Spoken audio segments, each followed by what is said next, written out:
Welcome to 0 to 60. Matt McChesney. I am the owner and operator of 60 Football Academy and 60 Equipment. Played at the University of Colorado from 2004. 6 years in the National Football League on both sides of the football. That was his dream to play for Colorado. And McChesney grew up in Colorado, always wanted to be a Buffalo, has had a great career. I'm Matt McChesney. This is 0 to 60. That is Coach Prime. We're at the University of Colorado. Brother, thank you so much.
What's happening? Happy Tuesday, everybody out there. I'm your host, Matt McChesney. This is 0 to 60 on the Believe Network here on YouTube, all over social media, and everywhere else that you'll look for good shows. I'm your host, Matt McChesney. Like I said, Bailey's on the ones and the twos. We have a lot to talk about. We're only going Tuesday, Wednesday, Thursday this week, maybe Thursday. I have a funeral to go to on Thursday, I think, unfortunately. Definitely today and tomorrow. We'll have Mark Schlereth on tomorrow at 1:30. We'll do the show at 1. He'll come on at 1:30 and talk about all kinds of different shit. So that'll be fun. So we got a lot to talk about today. Let's get it over with. The season is over. Thank God. 0 to 60, premier show for Colorado Buffaloes football coverage. We are in the building on this fine Tuesday. We got Mark Schlereth tomorrow, Matt. Let's go. That's going to be a big-time guest. Yes, that's exciting here, so you guys won't want to miss that show tomorrow. But shows brought to you by FanDuel, Believe Network, 0 to 60 premier show for Colorado Buffaloes football coverage. Matt, let's talk a little CU here before we dive into some college football news, talk about your Jets, and react to the Super Bowl. But let's dive into it. Matt, Colorado's got some new elite athletes. We've dived into all Colorado's transfer portal acquisitions this offseason. But one in particular, Matt, Ernest Campbell, coming over from Sac State, joining Brennan Marion up in Boulder. He's been running for Colorado's track team. And in his debut, he set a top 10 program record here. Matt, take a listen to this. Take a look at this in the 60-meter here.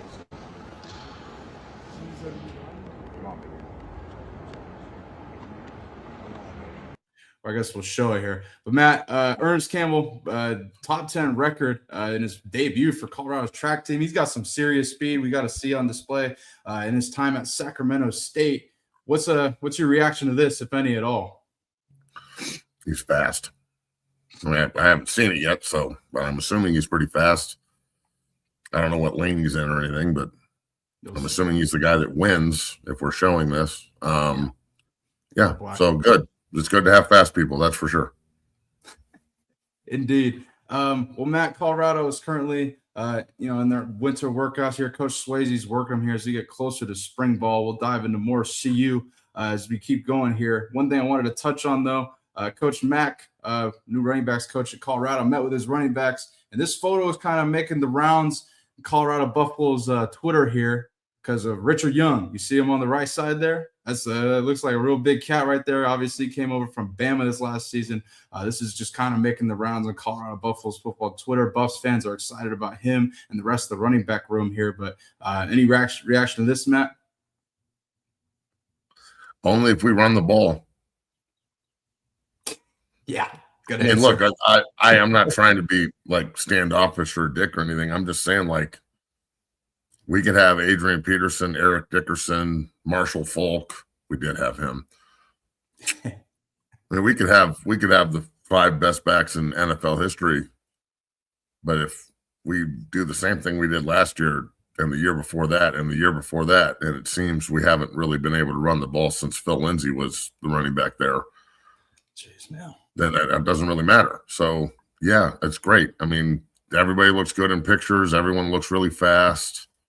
They seem to be working hard. I would hope that the go-go offense is all it seems to be. Coach Prime was bullish about the team being good over Super Bowl week, on his media rounds where he didn't even wear a CU pen, didn't wear a CU hat, didn't wear a CU hoodie. You wouldn't know he worked for CU unless he told you or you knew. So, and that's cool too. Not trying to piss any of the prime sexuals off. You're already angry. Yeah, I think it's cool. I'd like to think that they're going to be pretty good. That's a lot of running backs. The defensive lineman in the corner that plays running back, we'll see if he can, there's a lot of big dudes who play running back who end up not playing very much running back. And there's a lot of really small dudes that you wouldn't think would be great running backs who end up being fantastic, like Darren Sproles, and even Phil's not the biggest guy. So we'll see, man. Again, you have to actually run the football and commit to doing it. So that's going to be the big part of this. We've heard for years now that we're going to run the ball. Everything's going to be downhill, and we're going to lean on our big old line and blah, blah, blah. And, we'll see. All this is we'll see, because we're moving into winter conditioning. They're already there. We're going to move into spring ball. Everything is we'll see. So, yeah, it's never good enough than that. What do you want? Hold on. It's February. This is the most incredible picture of a bunch of guys I've never heard of or seen before I've ever seen in my entire life. I think we're going to win the national title and go 16-0 because of the running back room. I think he's the best running back coach that I've ever seen ever in the history of running back coaches. That is the biggest. That running back in the corner looks like Derrick Henry. I bet you he's as good as Derrick Henry. All the white kids in the group, they're probably as good as C-Mac, and if not better, because that's all we do at CU is recruit the best. And I just think that this is going to be the most incredible season in the history of Colorado football ever. And it's going to be so incredible that you're going to have to redefine what incredible means. So I apologize so much for not having it be good enough on a fucking picture. But again, you righted my wrong.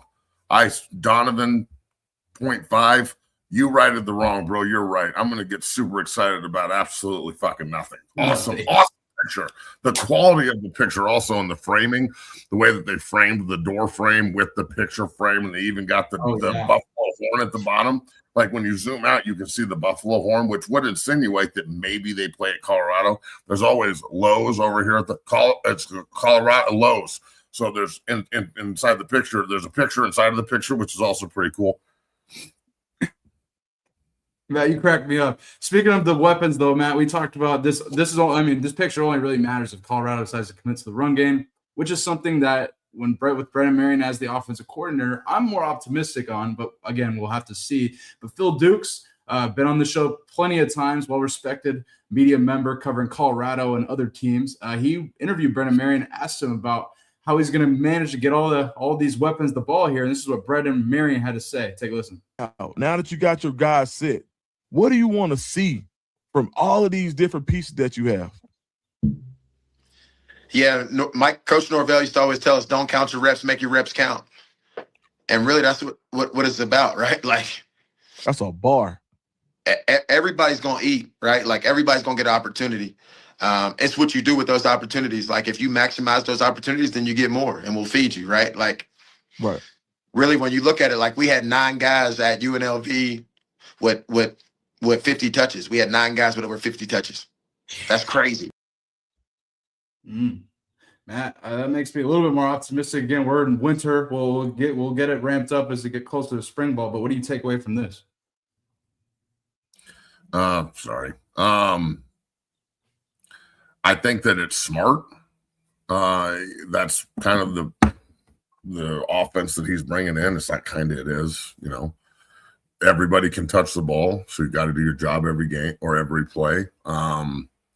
There's a lot of different variations, a lot of different, ins and outs on every play, so everybody's got to be clocked in. So make your reps count. That's what I want to hear. now it's as everybody's searching for information right now because it's a dead period pretty much. It's not dead period for recruiting, which it is. I'm saying it's a dead period for news. Okay. So there's going to be a lot of there's going to be a lot of guessing, right? This is what I think. This is what I think. I've been saying this for a long time, but I'm going to step back because of the transfer portal because I can't go off what I saw last year at all, good, bad, or indifferent. I tried to do that with the 9-4 season with a bunch of new guys. That didn't work. So I'm going to try and learn from my mistake here and hold judgment on whether or not I think this team's going to be any good or not. Now, the same way that I don't know, and so many other people don't know, and I would bet even the coaches don't really know. I would say that there's a bunch of people inside the building that don't know either. And if you say you do know, I would love to have a conversation with you on how you know. I would say that all of that is why I've been saying, and I'm going to continue to beat this drum, that they need to be very, very strategic with what they put on social media during the offseason. No one's saying that they can't post stuff. Listen to what I'm saying. I'm not hating on anyone. I'm not going after anybody. I'm saying because it is a mystery still, okay? Work with that. Use it to your advantage, okay? You're CU's mysterious right now. No one really knows. It could be like equate it just to a female, all right? She looks good, but she always wears baggy clothes. Right. So I don't know. I don't need to know if underneath all them baggy clothes is a bad bitch or snuffleupagus. I don't know. Yeah. So the mystery is there, though. So I'm a little bit more intrigued because there's so much there's mysterious. Feel me?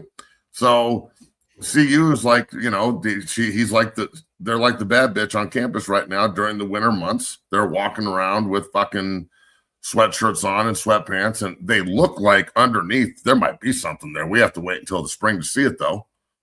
Yeah. All I'm saying is maybe CU, should keep herself wrapped up underneath all the fucking sweatpants and sweatshirts and heavy coats until the sun comes out. And when the sun comes out in the summer, then we can unveil what we're doing. You know what I'm saying? In training camp, give the media their 15 minutes to come out and guess. Because of the go-go offense and all the new players and all the new philosophy and everything else that seems to be happening in Boulder right now, 3 years into first year didn't work, but I think it did. It built the platform for the second year. Usually it's lose small or lose big, lose small, win big. Well, they went lose big or win big, lose small, win big, lose big. So it's a little bit weird. So all I'm saying is this is an opportunity to stay mysterious, which I think could be a really good thing.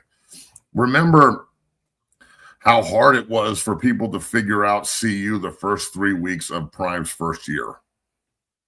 There was no film. They had no idea what they were going to do. They didn't know the personnel. They didn't know the system. They knew Coach Lewis's system from Kent State.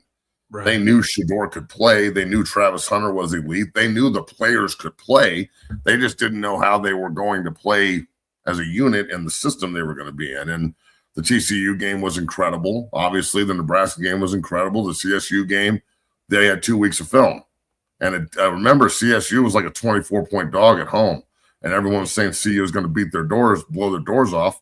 And because they had 2 weeks of film, they kind of figured out what we did well and what we didn't. Remember how many crossing routes to the tight end ate us alive on in that game? And, exactly. the Horton, the fucking receiver, ate us alive. And, like, they made a point to go after Travis Hunter, even in a dirty way with Blackburn. So I'm saying that could be another benefit this year if it's done correctly. If they give away all the secrets in spring practice, then that's their choice. So I'm not saying it's good or bad.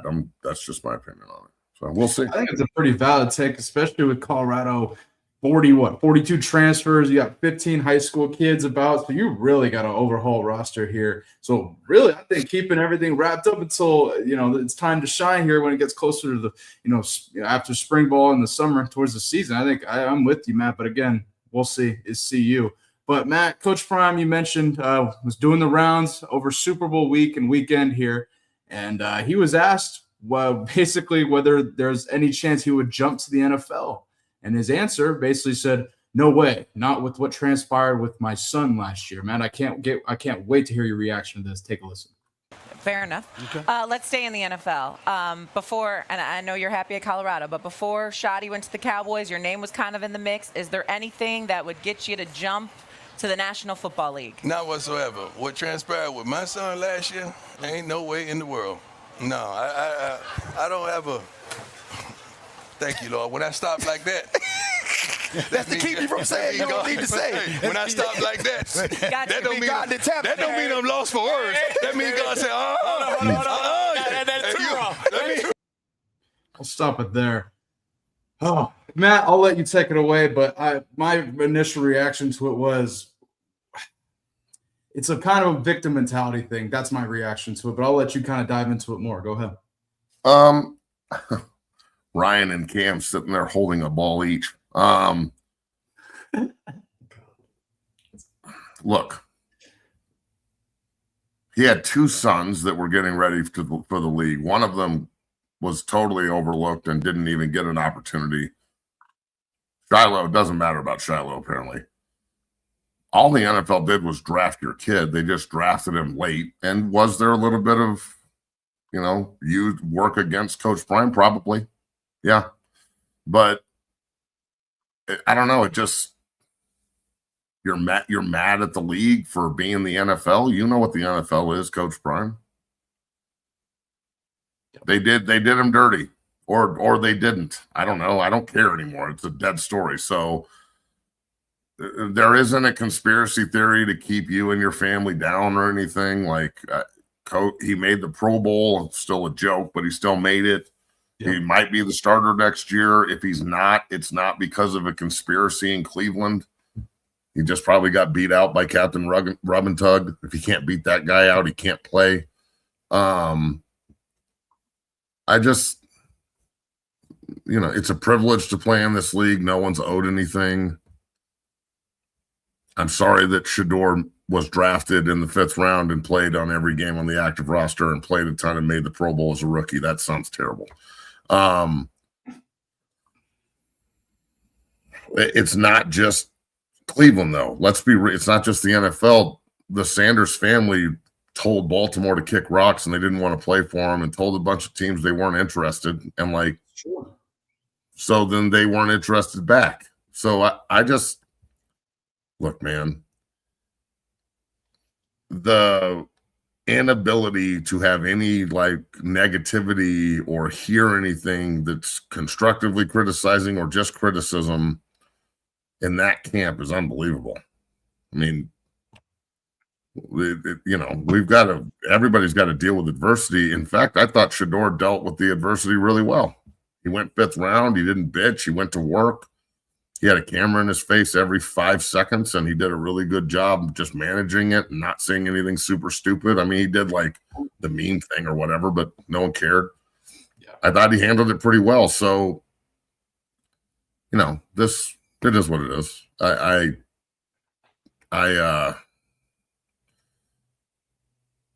If the NFL came calling and gave you an opportunity to go coach and you don't want to go coach, that's one thing. But to say you wouldn't go because they drafted your son in the 5th round, well, what about your other kid that didn't get drafted?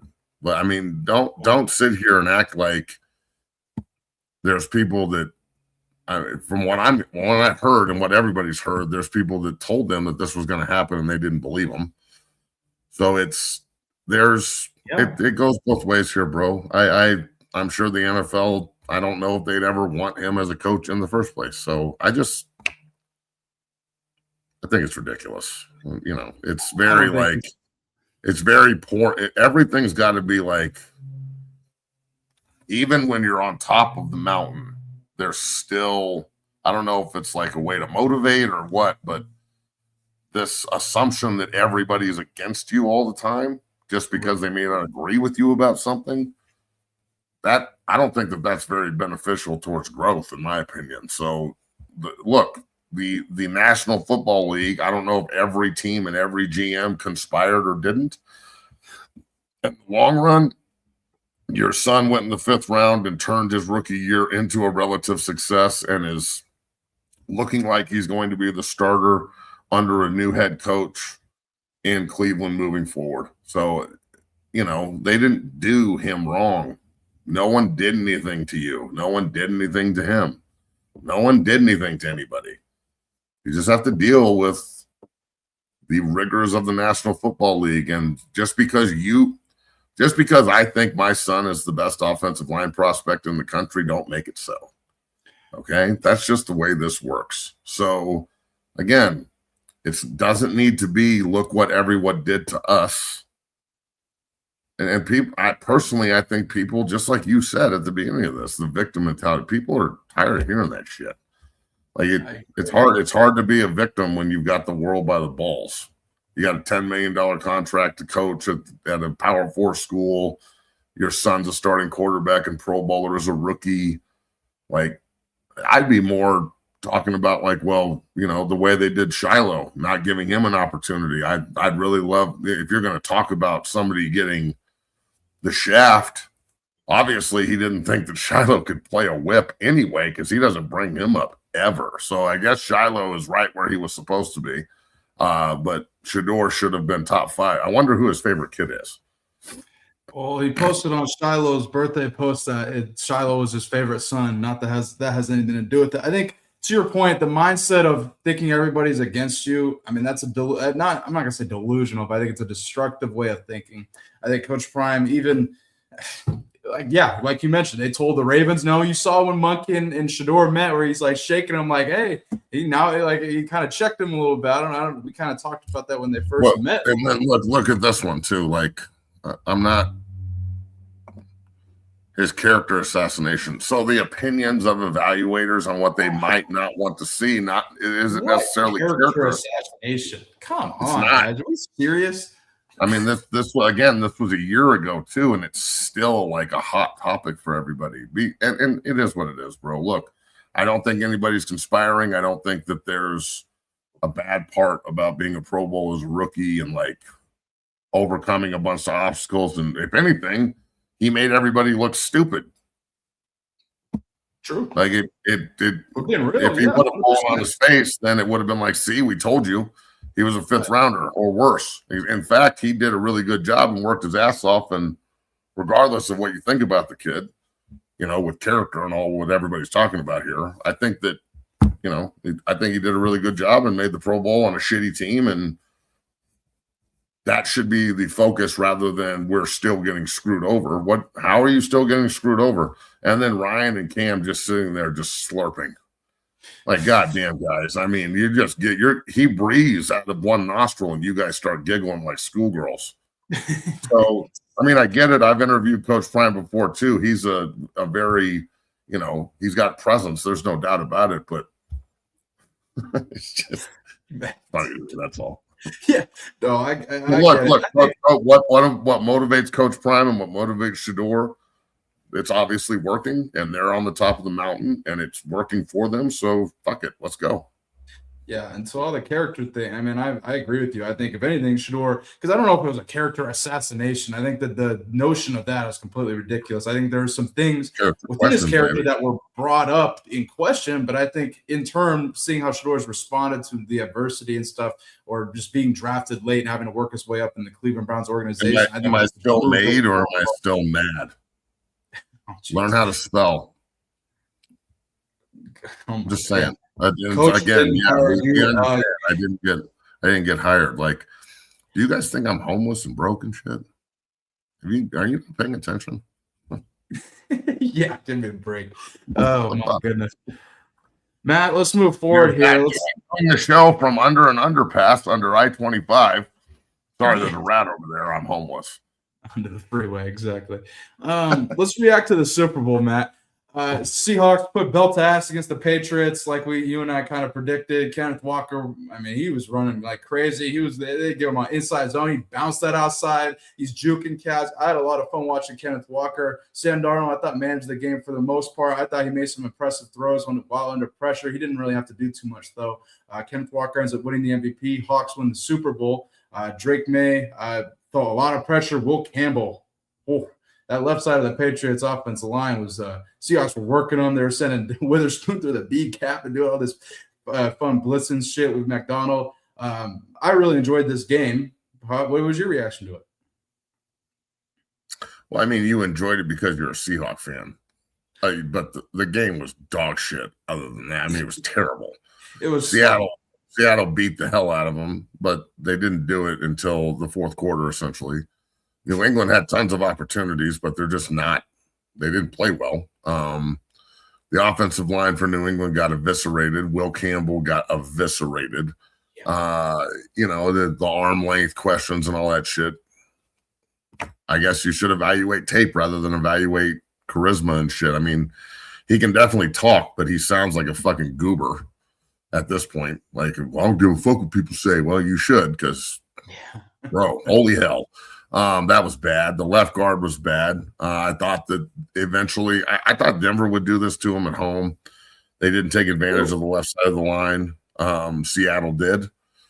The defense was outstanding. Hats off to Mike McDonald. You know, the whole situation in Seattle is pretty cool and pretty unique. Walker balled. He's a free agent. We'll see if he goes back, which I'm sure Seattle would love to have him back. That's where I would want to go back if I were him. Agree.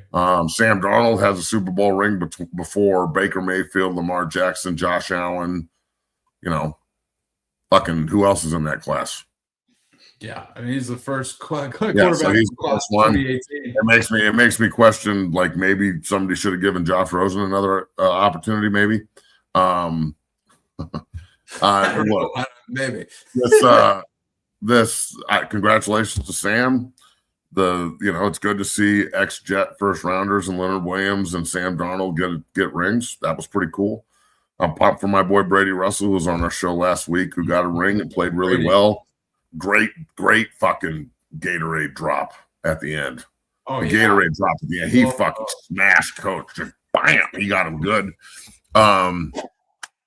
Look, I thought the game was the game.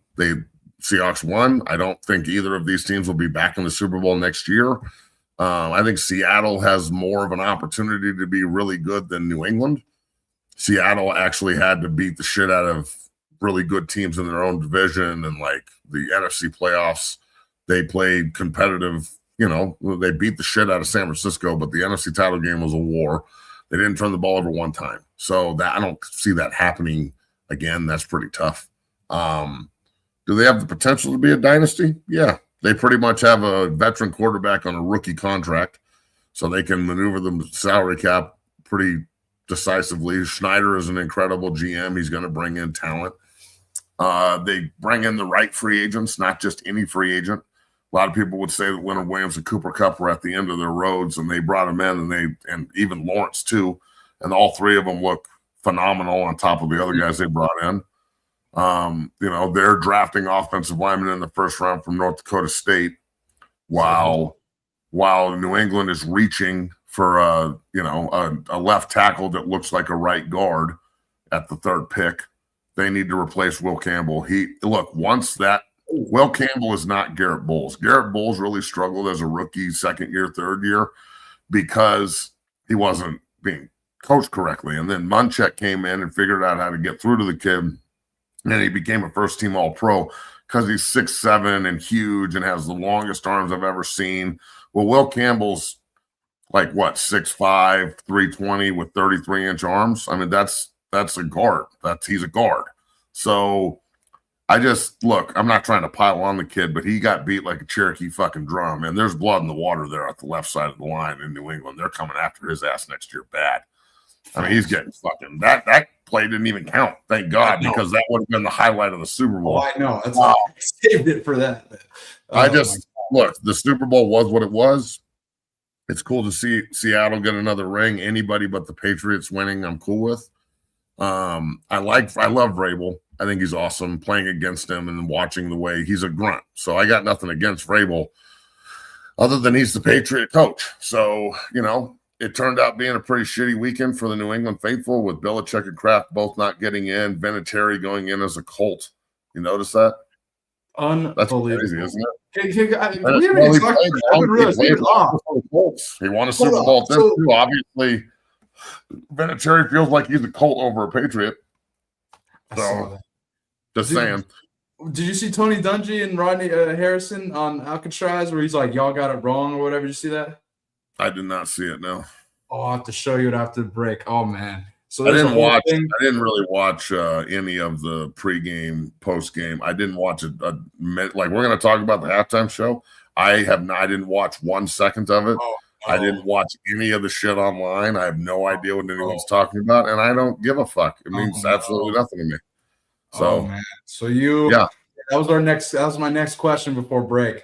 So you didn't get a chance to watch the Bad Buddy halftime show. I didn't watch any of it. I told you I wasn't going to watch it. I didn't watch it either. I got tagged about 55 times on Twitter over the weekend because of this specific part of it.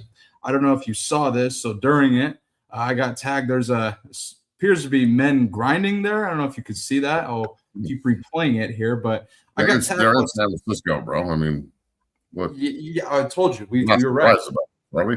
They're catering to the city. No, but I look. And then the other thing is, I thought it was horrific. Personally, I could not stand to watch it. I was outside the whole time. I mean, I thought the game was. I was like, after the first half, I was like, dude, I'd be shocked if the Patriots put up points here. Seattle, like defensive line wise, just fucking them up. But then I don't know. I don't know how either, folks. I didn't even watch it. I don't have an opinion. I don't. Okay, everyone that's freaking out at me, I didn't watch it. I don't know who Bad Bunny is other than fucking Happy Gilmore 2. I didn't even realize that was him. I didn't say I disliked it. I didn't say I liked it. I didn't watch it. So I don't have an opinion on the matter, and I did that on purpose. I haven't watched anything online on purpose, so I don't have an opinion. I don't speak Spanish, so I wouldn't understand the lyrics. Not that I care. There's a bunch of Spanish people in the United States that speak Espanol. So cool. Again, it doesn't matter. I thought last year's Super Bowl show was fucking terrible too. It was awful. I thought the year before that, the Rihanna I'm Pregnant was weird as shit. I thought it was weird and terrible. I actually liked the fucking one in LA with all the gangster rappers and shit. That was fun. That was one of my favorites recently. I thought it was cool, but I don't have a problem with it. I don't have a problem with it. I don't like it. I don't dislike it. I find it amazing that everyone's so fired up about it. Like, if you don't like it or didn't watch it, you're immediately racist. And if you did, you're cool. Like, it's like a card. It's like a show your card to get by. Did you watch Bad Bunny? Did you like it? Racist. It's just. Well, they're calling us. You want to know the irony of all this, Matt? They're calling us haters, right? But Bad Bunny on the thing was like, the only thing more powerful than hate is love. Look at that. What does that mean? So what does that make them? Haters. Let me ask you final thing on halftime. That's cool. You can think I'm hating all you want. I didn't. That's not my cup of tea music wise. I'm a metalhead, and fuck, my cowboy hat fell off. I'm a metalhead, and yeah, I like chicks. I don't know. I don't really know what to say. So let me ask you this: two things. I think there's a tremendous opportunity missed here by not having Metallica play in this halftime show. That said, or E40. How about fucking E40? Yeah, are you kidding me? How about fucking E40 and Metallica? Like, can you imagine if they fucking came together? E40 and Metallica. Tell me where to go. Where to go? Tell me. And then it's like, fuck. I would have fucking had a goddamn earthquake in San Francisco. Dog, that shit would go crazy. Let me ask you, what's the best halftime show ever in your opinion? There's been Michael Jackson, Prince. I thought Purple Rain was pretty good. I don't know. You throw the Snoop Dogg one in there from 5 years ago. I'm just throwing all different types of ones over the years. In your opinion, you've seen way more than I have. Best halftime show of all time in your eyes? I don't know. Janet Jackson's nipple. I mean, I think the majority of them are pretty shitty. Like it's either like Maroon 5 or fucking Bruno Mars. It's always some poppy bullshit, right? That's why I like the LA one so much. Because like that's not pop. I can go with it. Cool. I'm not a huge pop fan. I'm not real big. The halftime show and the Super Bowl commercials is not why I watch the Super Bowl. Although I know it's why so many other people do. So it's not my cup of tea, guys. It's okay. Oh boy, Matt, good to talk about the Super Bowl here. Congrats to Colorado Buffaloes alum, Seahawks fullback Brady Russell, and getting the Super Bowl championship. He was a captain, obviously, on the show last week and stuff. So big ups to him. We'll be back on the other side here, Matt. Your Jets have finalized their offensive staff, so I can't wait to dive into that with you and break them down here. A lot of new hires for your New York Jets. Bill Belichick and Jordan Hudson. She was wearing a very specific shirt, seemingly calling out Robert Kraft. We'll discuss that. North Dakota State is joining the Mountain West in football. Colorado played North Dakota State at the beginning of the year, so we react to that. I think they're more than deserving of moving up to the FBS, but I can't wait to get I think they're going to fucking win the division. They're going to win the conference year fucking one. They're going to have some success, dude. I agree. North Dakota State was just like, oh, what's the easiest route to the playoffs? Let's go undefeated in the Mountain West. That sounds awesome. Let's go. Right now, when they allow you to bet on it, I'm betting North Dakota State in the playoff. So, let's just talk about this real quick. Because speaking on that, like on your exact point, they are actually, let me pull it up here. They're petitioning the NCAA for postseason eligibility as we speak right now. So there you go. I mean, what, they moved and they're not eligible to play? What? I would guess it's some stupid fucking rule, huh? For a year or two, but I'm not sure. Green Day did the pregame show. You're telling me you didn't see that? Yeah, Green Day did the Green Day, like Green Day, the shitty fucking what's that douchebag's name that their lead singer? That guy sucks. What's his name? But I have no idea who Green Day is. Like Green Day. Green Day. And so what they did though, they Green Day. Green Day. Yes, Matt. Green Day. It was live there too, live in the stadium, right? And so they prayed out like Jalen Hurts, the Mannings, Tom Brady was there, Joe Montana. They prayed them all out to the stadium. Like on the stage with Green Day? Yeah, they're just standing there like, what the fuck? And then Green Day is performing. Time out. You're telling me that they paraded out a bunch of Hall of Famers while Green Day was rocking out pregame in the stadium, and it was like a thing? Yeah, that's exactly it. Fucking Green Day? Why? That's even worse than Dan Bunny. Why the fuck is Green Day? The Green Day is awful. They are fucking terrible. They're terrible. Like, that's one of the worst bands in the history of fucking music ever. They're worse than fucking Blink 182. They're way worse than Blink 182, and Blink 182 might be the worst band in the history of bands. So yeah, man. I mean, who else was with Green Day? Who else did they parade out? Seal? No, okay. So from like I said, I think they had the Hall of Famers out there with Green Day in the beginning. I don't know who's picking this shit, by the way. You got Bad Bunny, Lady Gaga, and all this. Oh my lord, Lady Gaga.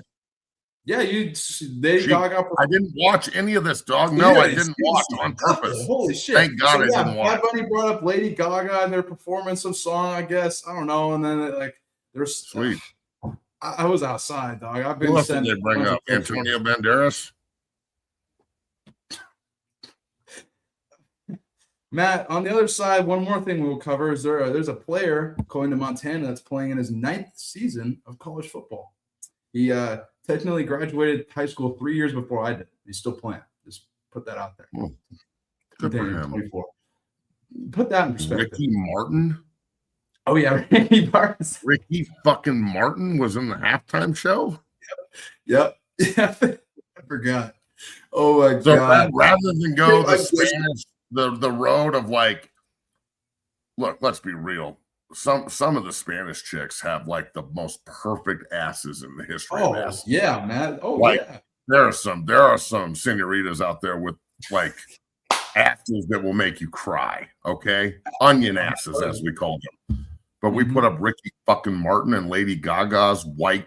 She looks like a fucking piece of plywood. Her and Taylor Swift are having plywood competitions. Oh. So we're not going to put up Shakira's like fat ass or anybody. We're going to put Ricky Martin up. Ricky fucking Martin, was he like 70? Yeah, I don't know if he's 70, but yeah. I mean, up there, I bet you he looked like a fucking Ken doll up there, looking like all asexual and sex anonymous. I'm gonna pull up a picture during the break because I gotta show you. I can't believe you saw this. Yes, all three of them were up there on stage performing. Yes, that's holy shit. Hey, you want to know what? I'm not gonna watch next year's super awful halftime show either because it's in LA next year. And they're not going to like go like Skid Row and do like Guns N' Roses and shit and like old school rock. No, they're going to go like completely opposite of gangster rap, which I don't know what that is, but I guarantee you it would be soft and it's just a matter of time. Yeah. And that's cool. That's cool. That's cool. I ain't going to watch anyway. So that's cool. Fucking do it. Do it up, bro. However everybody that thinks I'm a hater, because I know this morning you got in your car and just started rocking Bad Bunny and Ricky Martin. That's our demographic on the show. So everybody telling me I'm a hater. How many fucking black cats and voodoo dolls did you hang out with last night, you fucking weirdo? I'm the hater? Me? Because I don't like fucking Bad Bunny and Ricky Martin? Get the fuck out of here. You know who was a big fan of the halftime show? Sean King, Super Bowl champion, been on the show. He was a massive fan of the show. He even tweeted out, I don't know what he's saying, but I'm a big fan of it. Like he had no idea. It was all in Spanish. Fantastic. That's awesome. I'm not saying people like what they like, bro. Shit. Yeah. Well, it's all right. I mean, JB and Braden Fajoko. Like, do you think, let me ask this question. Do you think if they would have done like Pitbull, it would have been a negative reaction like this? Or is no. Bad Bunny just so gay that they can't not react, that people can't not react like this? Because he tried to really not gay it up. Did you notice? Like, from what he didn't wear a dress, did he? No. Well, then there you go. So he tried. I mean, the dancers gayed it up. I mean, we talked about that, but not him. Like, not him. He didn't wear no dress. So let me ask you this: I just have a question, just really quick. Could you explain to me? Did someone send you that, or did you find that? I got tagged because this is like Where's Waldo? Did you find this and you stopped it? No, this did not. That means Matt, I had people send me this. Like, okay, cool. Show JB this. I need you to show him this. Okay, if they're sending you this, then that's one thing. If you were looking for it and you found it, that's something else. So I'm just asking. I wanted to know where it was coming from a reference standpoint. That's all. If you were like looking, you were looking for it, and you're like, oh, got it, like that. That would be weird. But if someone sends it to you, that should be your response back. Like, how did you find this exactly? No, so I get tagged and stuff all the time, either having them say, show this to Matt or show this to JB. And the minute that happened, I got about 10 different DMs and tags on Twitter saying, oh, you know what to do. Time to show it to JB. And I'm like, oh, here we go. I didn't have to click it. Send it to me. I wonder what JB said. Can I guess? Oh, you know exactly what he did. Oh boy. I mean, he didn't watch it. I think Smitty was watching it. They're all at the house. I know Smitty watched it. Smitty was dancing. Like the fucking can you put up the video of the asshole eating the steak and dancing? Because that's when I see that guy, who all I can think about is Smitty. Oh, he looks just like him, bro. Kill you, man. Like when Smitty starts talking like his fucking bullshit leftist narrative that he's talking about on the show. And I love you, Smitty. You're my guy, but I'd just love to figure out what's going on in that liberal hellhole you call a brain. But when it starts, I just have that guy that pops up. I hate this fucking. I love Smitty because he doesn't. I forgot about this. And then someone got married during the show. I guess during idiot. Someone got married during the halftime show. Yep, like for real. Too. Yep. Yes, I guess. Fucking moron. What is wrong with all of you? Why in the fuck would you ever get married? Like I did it once. I live with my girlfriend now. I love her. We're not getting married. I'm not getting married again, ever. It's not happening. I don't want the government involved in my relationship. I don't need a contract. Okay? Fuck that shit. I don't know why so many guys are so eager to pass their balls off to someone in a fucking mason jar. I don't get it. But look, the line to lose half of your shit is moving, that's for sure. And look, now you're in it. So is the line moving? Yep, this is the line to lose half of my shit. There you go. He got married at the halftime show? Why? I have no idea. Honestly, I think from what I read on Twitter, I think they were already going to get married or something. And I don't know the context of it. I think he flew him out to the game or some shit. I don't really know. That is a big thing. Fans are super ecstatic. That's so congratulations to them. I've ever heard. That's worse. That's a worse idea than actually getting married. Oh my God. Congrats to that happy couple and getting married. I hope you guys idiot. What are you doing? My God. You dumb fuck. Congratulations to the woman for bagging another moron who wants to get fucking married, idiot. But hey, I have 2 sons and I literally tell them 15 times a week, probably twice a day. Never fucking ever get married. Stay single for as long as possible. Guard your fucking money. Just don't trust anyone ever, especially females. Matt, Illinois hired Montana head coach Bobby Hauck, Jordan Hudson, and Bill Belichick. Didn't Bobby Hauck just retire? Yeah, that's what I read. And then, he had been in Montana for a while, and then all of a sudden, he just fucking left Montana and retired. And he said, he had that narrative, where we talked about with coaches where they don't want to deal with the head coach in this era of college football, where you got to deal with NIL. He doesn't want to deal with it. And Montana's not bringing people in the transfer portal; they're losing them. Look, Ramos, the big defensive tackle, went to Arapahoe. We sent him to Montana. He played well for 4 years. We just put him into Iowa State. That's his grad transfer year. I'm sure that pisses coach off. He'd rather just go coordinate somewhere and not have to deal with this shit. Because now, like I said, last week or the week before, the coaches, the recruiting is kind of being taken out of the hands of the position coaches now. The general managers and the nerds in the fucking building upstairs that are just up there crunching tape, they bring them players now. Mm-hmm. So you have to impress some fucking nerd upstairs instead of a coach now. Bill Beatenbaugh loves that, let me tell you. I'm just saying, this is another example where he doesn't have to put up with the politics anymore of head coaching. He can just go defensive coordinator and probably make at least the same amount of money. FCS coaches make about 1.5. He would make probably between $1 million and $1.5 million at Illinois, I guess. Yeah. Under Coach Bielema, that's going to be. Jessica Alba was there dancing. If I would have known Jessica Alba was dancing, I would have watched that for fucking 15 minutes, but that's it.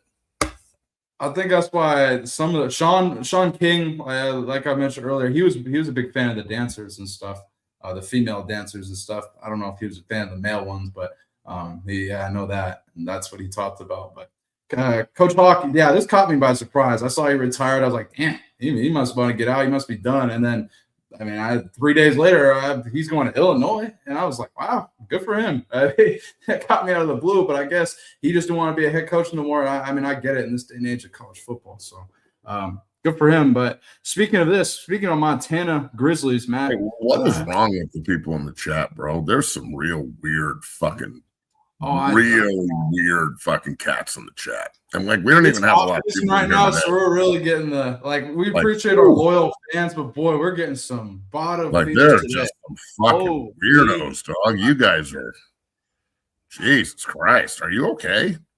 At this point, I'm not even mad. I'm more concerned about your well-being. I don't know. You know, bottom feeds in the chat. I don't get it. I don't care. You get hit by a fucking truck, and I wouldn't give a fuck. Let's be real. That was a lie. I don't fucking know you or care. So good talk, though.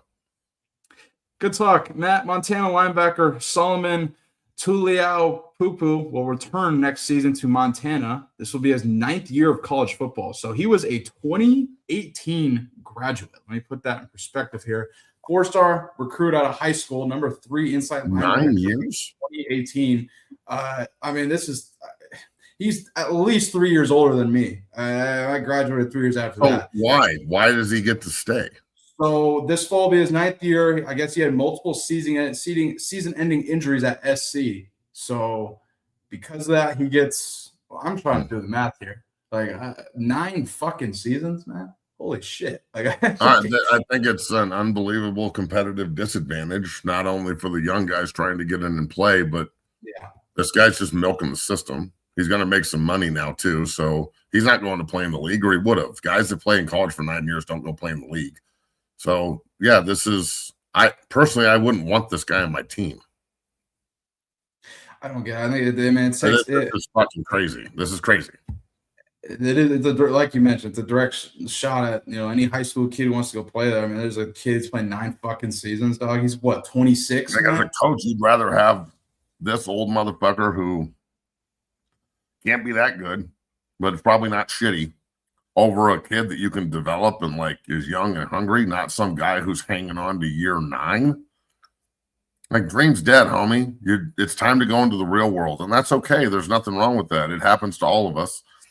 Mm-hmm. I'm just, look, would I have liked to make money as a college football player? Yeah. Do I think I would have been able to make some good money? Yeah, bro. I was a 4-star with 50 offers, and like that, judging by the negotiating that I do, that's relatively lucrative. You'd say, yeah. But at the same time, bro, I'm really glad that I got to play at the same place for 5 years, and that I had the same head coach and same position coach for 5 years, and that I had to earn my right to get into the NFL, even with all the adversity and not getting drafted and all the Katie Nida bullshit that happened to the university when I was there, and everything that's stacked against my journey, and it still worked. And like, I'm 45 years old this year. The day I turn 45, I can take out my pension if I want to. Like, so I didn't really, when I retired at 30, I didn't see this far down the path. But now I'm looking at my pension paperwork, and it has a big number with 6 zeros behind it. 6 is a million, right? That's a lot. So I feel like this is ruining the ability for people to overcome adversity.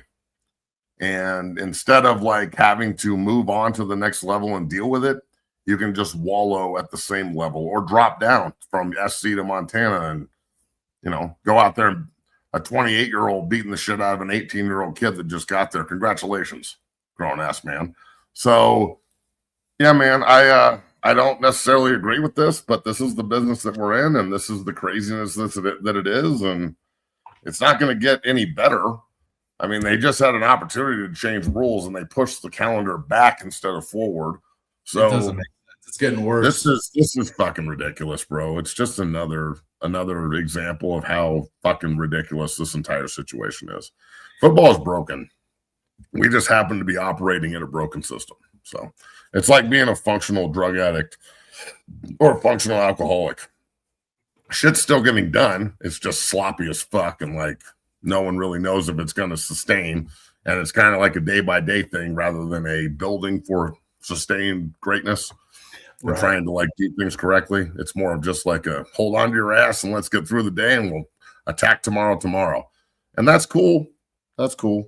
I mean, again, we're not going to be in a position to change anything. That's for damn sure. So just react. That's what we do here.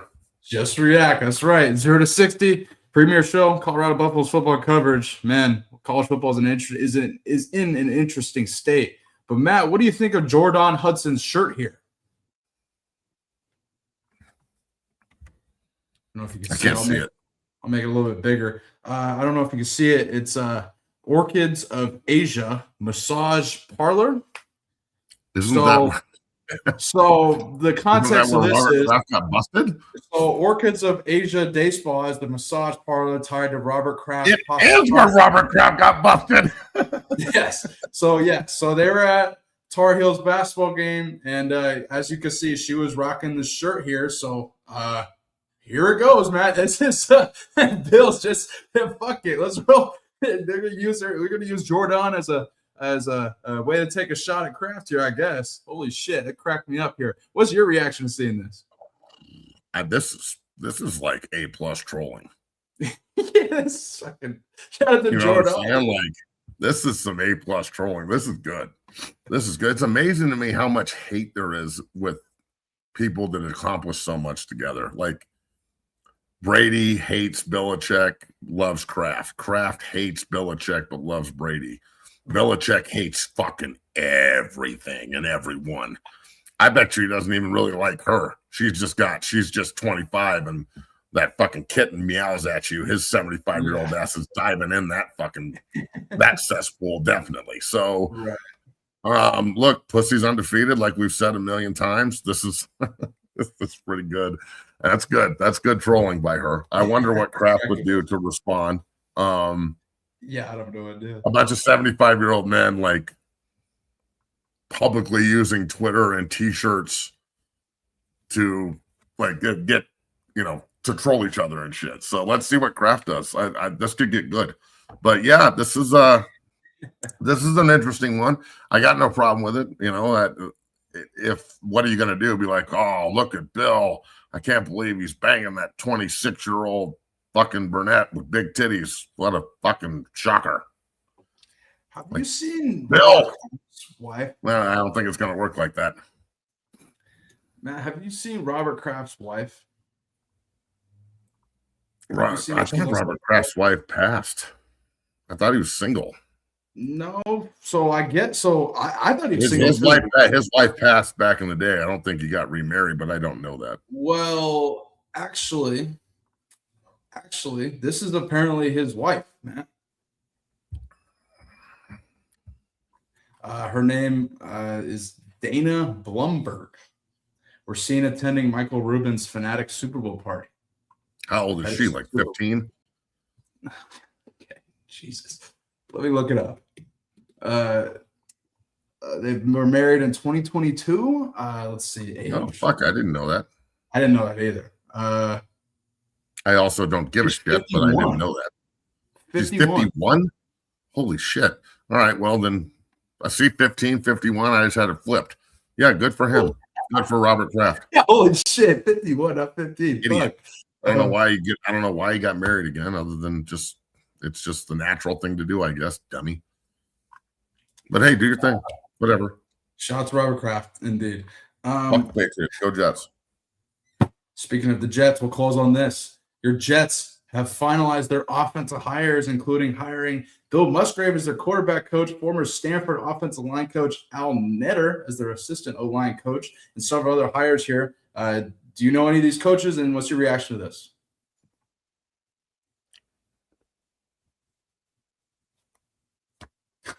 You could have fucking Coach Lombardi on the sideline. It wouldn't matter. The Jets are just bad. They are super shitty. They are not. I understand the Patriots went 4-13 last year and the year before, and then made the Super Bowl. That ain't happening. Okay, they of course got the number 2 pick instead of the number 1 pick. Of course, there's only one quarterback in this entire draft, maybe, if Mendoza's even that guy, because I don't know if any of these guys can actually play. Mm-hmm. Of course, they have a lame duck head coach that doesn't have any power, and Woody Johnson behind the scenes is wielding the fucking lightsaber. Aaron Glenn went on. In the offseason, Aaron Glenn thought he had autonomy to bring in whatever coaches he wants, so he let his other coaches seek other opportunities. They left, and now he was told he can't bring in the coaches he wants, and and Woody Johnson has to approve everything, which is not productive because Woody doesn't know shit about football. He's just rich. He just inherited a business his daddy or his grandpa started. So Woody doesn't know shit. He never earned shit. He's just a spoiled rich kid. Like I said, he used to land his fucking helicopter on the practice field when we were practicing. And we would have to stop practice so this douchebag could land his helicopter. And you wonder why the organization is such a shit show. I have never wanted Gary V to buy the fucking team more than right now. I want Gary V to buy, please God, let the Jets be sold to my boy Gary V so we can actually fucking get somebody in there that cares and will try and turn it into a winning organization. So, yeah, I hope these coaches rent because they won't be there long. Like that would be my, and it's not whether or not they can coach or not, just like a lot of these players. It's not whether or not you can play or not. Sam Darnold should be winning the Super Bowl with the Jets. Leonard Williams should be a lifetime Jet and a Hall of Fame player and a Ring of Famer. But of course, that's not the way it is. They have to leave to get developed. And so much of the NFL is where you go and when you go there. Mm-hmm. You know what I'm saying? If Sam Darnold is the SC quarterback playing for the Jets when they were on their run instead of Mark Sanchez, maybe they are in the Super Bowl. Maybe they do have a title. But that I know that's ambiguous and the timelines are off. But fuck, man, all you guys are fucking Marvel fans. Deal with it. Timelines are off. Oh, different reality, you fucking nerds. So I'm just saying, like, I so much of this league is where you're at, the opportunities you get, how you're used. People only see the 3 hours, 4 hours on Thursday, Saturday, or Thursday, Sunday, Monday, right? So they don't understand the little intricacies that go into being successful or not. They don't get it. And, you know, I'm glad that Sam Darnold won a ring. I think it's fucking cool. Now we get to see next year when there's expectations on the team and nobody can you can't sneak up on anybody and they're not a surprise. Because they were a good team last year. They're 10-7 and a game out of the playoffs, but they were missing a couple of pieces, and those pieces were guys like Lawrence and guys like Darnold, and, you know, getting rid, addition by subtraction, by getting rid of Metcalf and actually elevating Smith and Jigba to the number one role. You actually got better. Even though DK is a great player, he's also a fucking mental cripple and a turd. He's not going to go out and play the way Smith and Jigba did. Smith and Jigba is a ball player.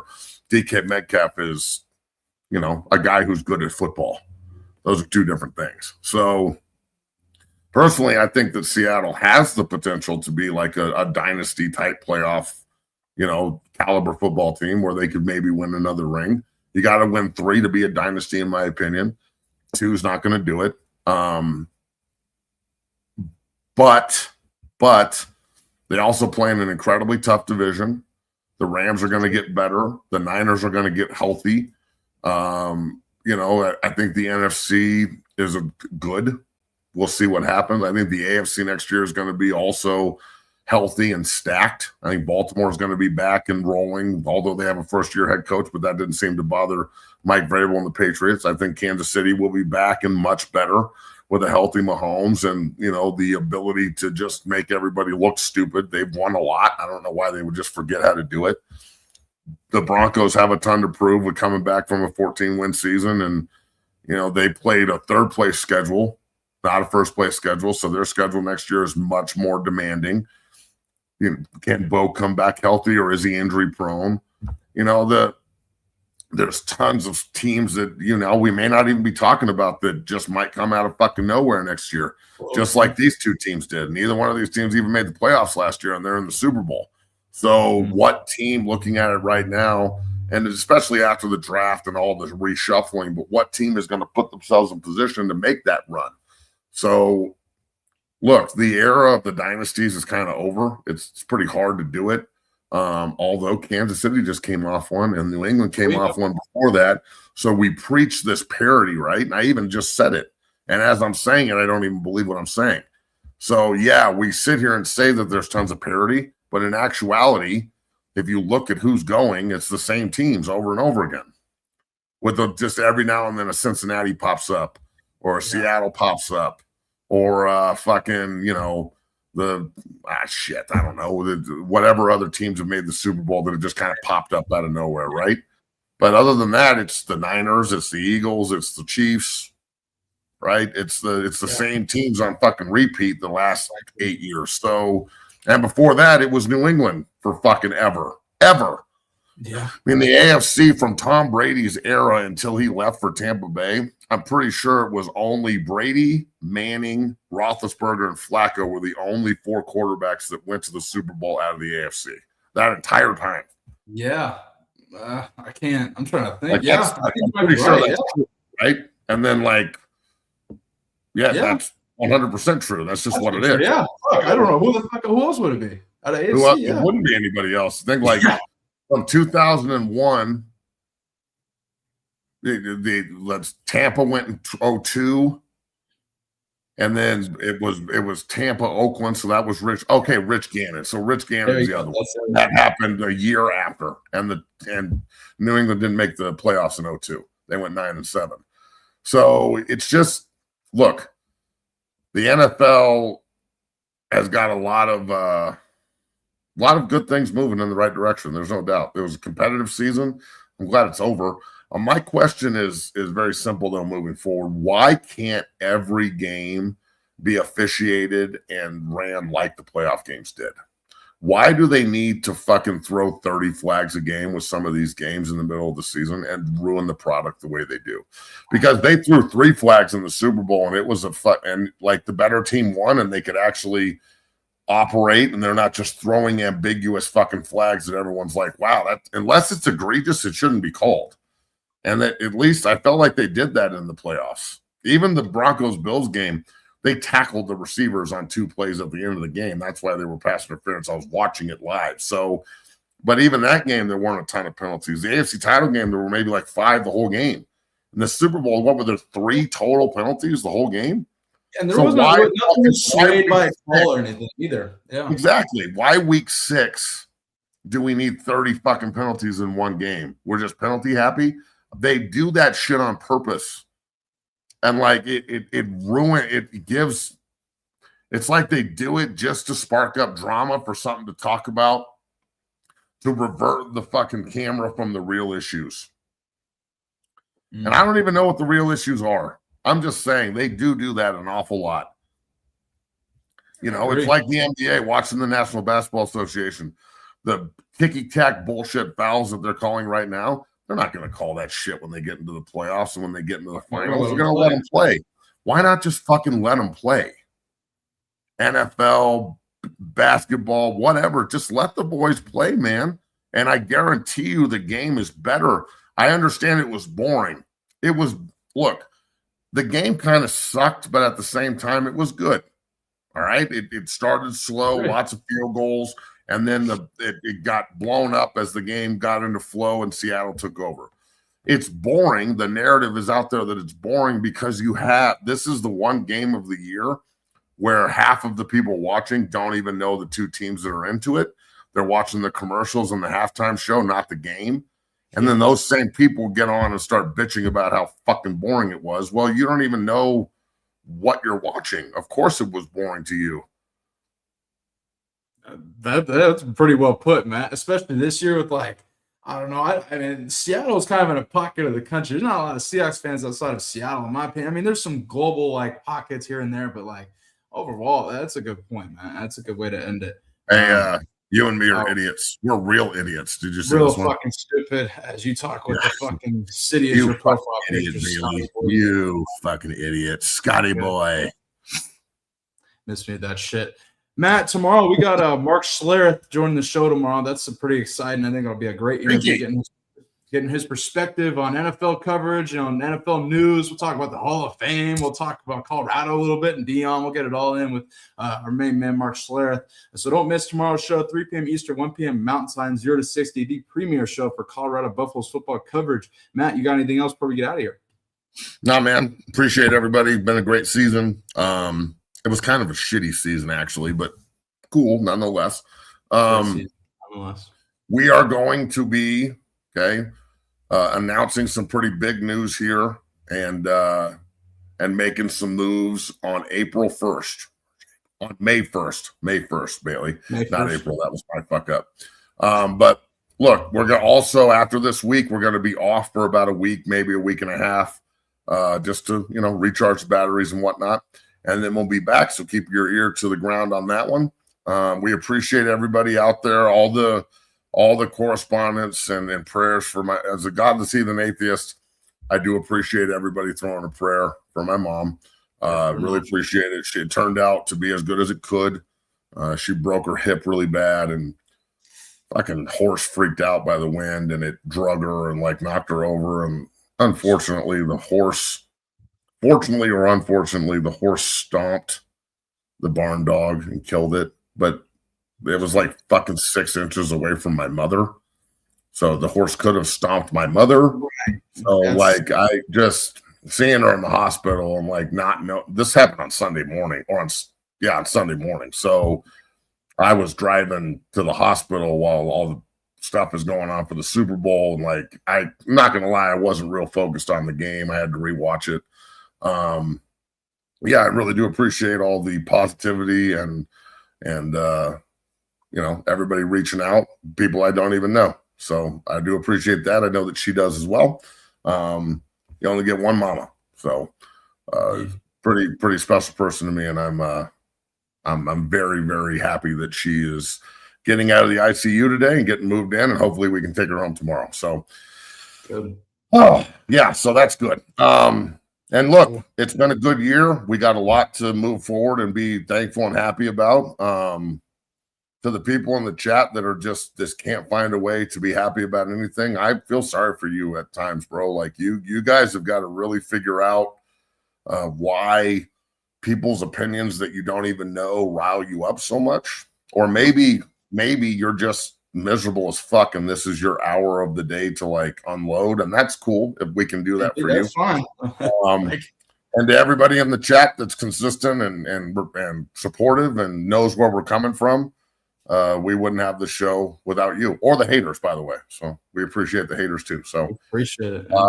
Thank you to everybody. And Bailey, see you tomorrow, bro. Good show. Man, tremendous season. We appreciate all you guys' support, Matt. We appreciate you, and we keep your family, your mother in our prayers. We love you, and everybody on this show appreciates you and your family. So keep her in your prayers. We'll be back tomorrow with Mark Slayer, 3 p.m. Eastern, 1 p.m. Mountain Time, 0 to 60, the premier show for Colorado Buffaloes football coverage. We hope everybody enjoys their Tuesday, and we will see you guys tomorrow, folks. Peace. Hope you guys have a good day.